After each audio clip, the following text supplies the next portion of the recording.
जे बंदा बचाना मैं उन्हें तशद्दद नाल पुलिस मारवा छोड़िया बच्चा आसाना पैसे भी ले ने मार भी छोड़िया ने 5 दिन हो गए ने मैनू मारे लगे ना मेरे दा जुल्म कीता मैनू राती दिहाड़ी मार देना।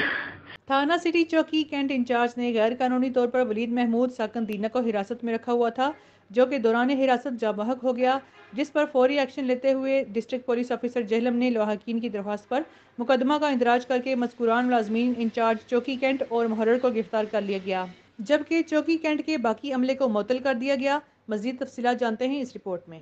अस्सलाम वालेकुम, मैं हूं आपका मेज़बान सोहेल अंजम कुरैशी और मैं इस वक्त मौजूद हूं सिटी ज़ीना में।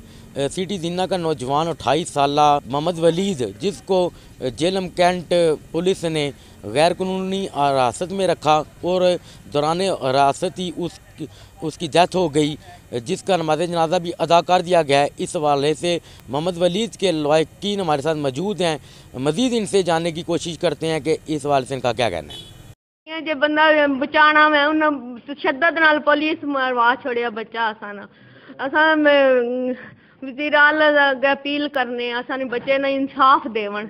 इतनी ज्यादती नाल मारिया ने पैसे भी ले ने मार भी छोड़िया ने 5 दिन हो गए ने मैनू मारे लगे ना मेरे दा जुल्म कीता मैनू राती दिहाड़ी मार देना।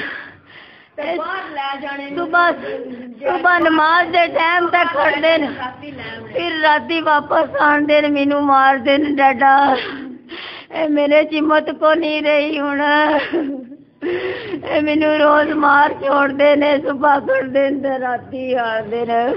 उनको इबरत का निशाना बनाना चाहिए। वो जो सब इंस्पेक्टर नवीद, वो हमने बहुत अप्रोच से फ़ोन करवाए हैं, MPA MNA के फ़ोन गए हैं, वो उसको बिल्कुल वो टस से मस नहीं हो रहा था। वो सिर्फ उनका एक मुतालबा था कि हमें पैसे दो, बस वो अपना बंदा ले जाओ, या हम तफ्तीश कर रहे हैं, हमें और लड़के पकड़ रहे हैं, तो इसकी जगह पे हमें और कोई बंदा दे दो। डिमांड कर रहे थे 1 लाख रुपए की, उसके बाद वो 50,000 रुपये पर एग्री हुए हैं, तो 30,000 रुपया हमने उनको दिया है। वो वसीम नामी लड़का था, वो क्या पता नहीं वो पुलिस मुलाजम है या कहीं उनका टाउट है, उनको दिया था। तो 20,000 रुपया बकाया रकम रह गई थी। वो हमने बोला कि जब हमारा भाई हमें वापस करेंगे तो 20,000 रुपया हम आपको दे देंगे। उन्होंने इलीगल 12 दिन इसको रखा हुआ था अपनी कस्टडी में। हमारे बच्चे की मौत वो कहते हैं कि तिब्बी मौत हुई है, ठीक है, लेकिन जो 12 दिन उन्होंने इलीगल कस्टडी में रखा है उसका जवाबदेह कौन होगा? हमें DPO साहब बताएं। अगर हमारा बंदा को मुजरम था, उस पर कोई FIR नहीं है, किसी अदालत में पेश नहीं किया गया, तो उसका जवाब तो हमें इन पुलिस वालों ने ही देना है, या DPO साहब ने देना है, या जो इनके आला अफसरान हैं। बिल्कुल, जैसा कि आपने सुना कि लवाहकीन का कहना है कि DPO जेलम राणा ताहिर ने उन चौकी इंचार्ज और मुहर्रर के ख़िलाफ़ मुकदमा दर्ज करके उनको गिरफ़्तार भी कर लिया गया और तमाम चौकी के एहलकारों को मुअत्तल कर दिया गया है, जिस पर लवाहकीन ने DPO जेलम से यही अपील की है कि मेरिट पर फैसला किया जाए और हमें इंसाफ फराहम किया जाए। इसके साथ ही इजाज़त दीजिएगा अगले प्रोग्राम तक के लिए अपने मेज़बान सोहेल अंजम कुरैशी को। अल्लाह हाफ़िज़।